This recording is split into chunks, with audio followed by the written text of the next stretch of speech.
11 lakh student India से जा रहे हैं हर साल बाहर, और वहाँ पे ऑलरेडी जो काम कर रहे हैं वो अलग, तो आपको कंपटीशन तो वहाँ पे भी बढ़ ही रहा है ना। अपनी एक स्किल लेके जाओ साथ में। ऑस्ट्रेलिया और न्यूजीलैंड दोनों कंट्रीज ऐसी है जिसमें आप कोर्स चेंज नहीं कर सकते। जैसे आप कोर्स चेंज करते हो आपको जस्टिफिकेशन देना पड़ता है SOP में, फील्ड ही चेंज करनी है तो आप ये काम UK में कर सकते हैं। सर मैंने अभी ऑस्ट्रेलिया के लिए ऑप्ट किया और मैंने बैचलर्स कर लिए भी यहाँ से। सर मैं सोच रहा हूँ कि वहाँ जाके कोर्स ही चेंज करूँ, इसमें करियर बनाना चाहता हूँ तेरे पास। कौन सा सब्जेक्ट में जाना चाहते हो?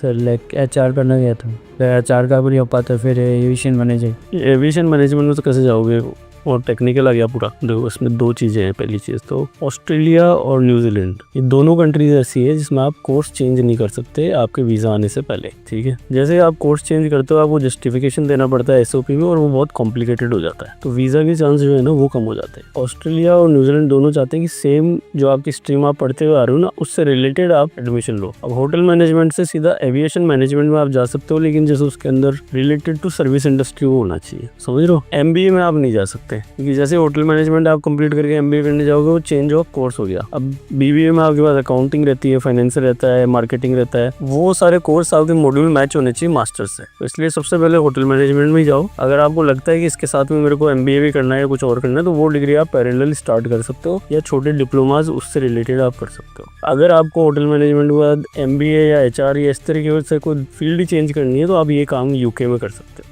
UK में वीज़ा में कोई इशू नहीं आता अगर आप कोर्स चेंज भी करना चाहते हो तो। सर कनाडा में हो सकता है? कनाडा में तो चेंज ऑफ कोर्स अलाउड है, लेकिन उसमें भी 50-50 चांस रहता है। और होटल मैनेजमेंट के बाद में आप क्या क्या कर सकते हो, उसको कलनरी आर्ट्स है, कुकरी कोर्सेज हैं, मास्टर्स इन होटल मैनेजमेंट है, आप मास्टर्स इन सर्विस भी कर सकते हो। एक तो रिसर्च करा करो थोड़ी सी, कौन कौन से कोर्सेज ऑस्ट्रेलिया में अवेलेबल हैं होटल मैनेजमेंट से रिलेटेड, तो आपके पास पूरी लिस्ट निकल के आ जाएगी। तो पहले तो बहुत मुश्किल होता था, हर यूनिवर्सिटी की वेबसाइट पर जाओ फिर पता करो कौन कौन से कोर्सेज हैं। गूगल पे भी करते थे तो गूगल में कुछ का कुछ निकल के आता था। अब तो आपके चैटबॉट जो है AI के वो एग्जैक्ट आपका जो क्वेश्चन है उस हिसाब से आंसर करेगी, तो आपके पास वो कोर्सेज की लिस्ट निकल के आ जाएगी। बस आप होटल मैनेजमेंट के बाद में आप ऑस्ट्रेलिया में कौन कौन से कोर्स अवेलेबल है ये AI को कमांड दो, आपके 10-20 कोर्सेज की लिस्ट आ जाएगी, तो उनमें से आप पसंद करोगे आपको कौन से में जाना है। सर जैसे bachelors in computer science in AI में पहले जैसे जरूरी जाए, बाद में जैसे फर्स्ट या सेकंड सेमेस्टर के बाद कोर्स चेंज करना चाहिए तो इजीली कर सकते हैं या प्रोसेस हार्ड है अभी? चेंज ऑफ कोर्स आपको जर्मनी के अंदर फर्स्ट ईयर के बाद कर सकते हो, लेकिन पहले ही जैसे इंडिया के अंदर कंप्यूटर साइंस के 4 ही सब्जेक्ट है वो पढ़ने पड़ेंगे आपको। ऐसे जर्मनी में आपके ऊपर कंपलसरी नहीं रहेगा, आपके पास चॉइस रहेगी कि आप कोई सा भी सब्जेक्ट जो है वो चूज कर सकते हो, ठीक है। फर्स्ट ईयर के अंदर आपके पास 24 सब्जेक्ट रहेंगे, 24 में से आपको 8 पढ़ने। सेकंड ईयर में भी आपके पास 24 सब्जेक्ट रहेंगे, 24 में से 8 पढ़ने।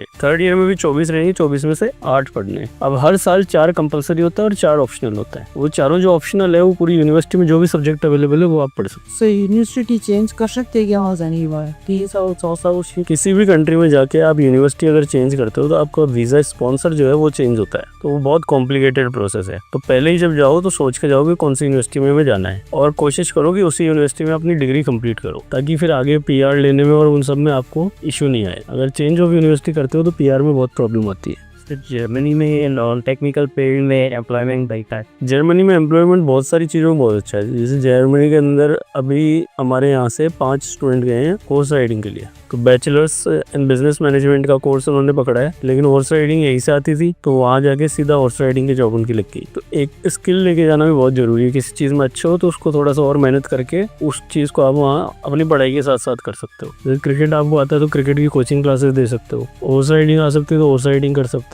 सुनने में आपको जैसा लगेगा प्लम्बर होता है अपने यहाँ पे, तो प्लम्बिंग का काम अपने यहाँ पे कितना बढ़िया करते हैं लोग। अब हमें वो काम छोटा लगता है, लेकिन सबसे ज़्यादा पे आउट जो है वो प्लम्बिंग है। आप स्टूडेंट एज ए स्टूडेंट जाते हो तो एज ए स्टूडेंट आप 20 घंटे मैकडोनल्ड्स में या किसी भी कहीं भी काम करोगे ना तो आप मुश्किल से 10 पाउंड 15 पाउंड पर आवर कमा सकते हो। लेकिन अगर आपको प्लम्बिंग यहाँ से आती है, सिर्फ बाथरूम किचन और इसकी फिटिंग वगैरह आती है ना, तो वहाँ पे आप कम से कम 40 पाउंड 50 पाउंड कमा सकते हो पर आवर। जबकि प्लम्बिंग सीखने में यहाँ पे कितना टाइम लगेगा? 2 महीने का टाइम लगेगा, है ना। तो जो अफोर्ड नहीं कर सकते उनकी बात कर रहा हूँ मैं। जो मिडिल क्लास आते हैं, अपने नॉर्मल परिवारों से आते हैं, तो आप प्लम्बिंग सीख के जा सकते हो 3 महीने में वहाँ पे। तो ऐसे जो लेबर वर्क है ना वो आप सीख के के जा सकते हो, उसमें बहुत पैसा है वहाँ पे। पढ़ाई तो सिर्फ 2 दिन ही होती है हफ्ते में, बाकी दिन तो छुट्टी रहती है आपकी, तो उस टाइम को आप यूज़ करो। तो आप वेबसाइट डेवलपमेंट सीख के जाते हो तो वहाँ पे बहुत आपकी स्किल काम आएगी। आपको छोटी छोटी कंपनियां है वहाँ पे वेबसाइट नहीं बनवा पाती, तो आप उसका 50,000 में, लाख रुपए में वेबसाइट बना दो। तो अगर आपको ये छोटे छोटे काम भी आते हैं ना, तो इनकी भी बहुत वैल्यू है। स्किल सेट हो गया ना वेबसाइट बनाना भी, तो वही तो कह रहा हूँ, आप कोई सी भी स्किल पकड़ो, SEO सीख जाओ, आप इंस्टाग्राम रील्स एडिट करना सीख जाओ। 11 लाख स्टूडेंट इंडिया से जा रहे हैं हर साल बाहर, और वहाँ पे ऑलरेडी जो काम कर रहे हैं वो अलग, तो आपको कंपटीशन तो वहाँ पे भी बढ़ ही रहा है ना। अपनी एक स्किल लेके जाओ साथ में। देखो फ्रांस, जर्मनी और ये जो यूरोपियन कंट्रीज है, इनमें पब्लिक यूनिवर्सिटियों में फीस कम है। फीस कम है तो एंट्री रिक्वायरमेंट उसी हिसाब से है। जैसे जर्मनी में जर्मन आनी चाहिए, फ्रांस में फ्रेंच आनी चाहिए, इटली के अंदर आप इंग्लिश में एडमिशन ले सकते हो, वो फ्री एजुकेशन में भी ले सकते हो। लेकिन बाकी सारी जो कंट्रीज है उसमें वहाँ की लोकल लैंग्वेज आपको आनी जरूरी है। तो अगर आपको इंजीनियरिंग ही करनी है तो आप फ्रांस के बजाय इटली का कोशिश करो, और इटली के अंदर टोटल फ्री एजुकेशन है। लेकिन इटली में एक प्रॉब्लम है कि आपकी ITR जो है वो 12 लाख से ऊपर होनी चाहिए। मदर फादर की मिला के टोटल जो है वो 12 लाख से ऊपर होना चाहिए, तभी आप वहाँ पे वीजा के लिए एलिजिबल हो पाओगे। हाँ, तो इटली का देखो, या फिर